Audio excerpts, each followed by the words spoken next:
नमस्कार, म डाक्टर ओम मूर्ति अनिल एक मुटु रोग विशेषज्ञ हुँ।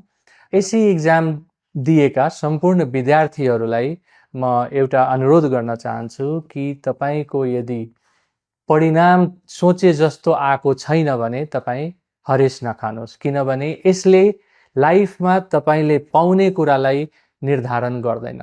तपाईँको मार्क्स थोरै भए पनि पछि गएर तपाईँ धेरै राम्रो गर्न सक्नुहुन्छ। धेरैलाई क्यारियरको बारेमा कन्फ्युजन हुन्छ, कुन सब्जेक्ट लिउँ, कसको राम्रो स्कोप छ भने डिस्कसन हुन्छ र प्राय हामी कन्फ्युज पनि भइहाल्छौँ। तर मैले आफ्नो अनुभवले के सिकेको छु भने सब्जेक्टले धेरै कुरा डिसाइड गर्दैन। तपाईको लङ टर्ममा तपाईको पर्फर्मेन्स, तपाईको हार्डवर्क, अनेस्टीले तपाईलाई फरक पार्ने हो। जुन सब्जेक्टमा पनि तपाईँ राम्रो गर्न सक्नुहुन्छ। तपाईँ आफ्नो इन्ट्रेस्ट, अहिलेको अवस्था, परिस्थिति र भविष्यमा हुन सक्ने परिवर्तनलाई विचार गरेर सब्जेक्ट रोज्नु होला। धन्यवाद।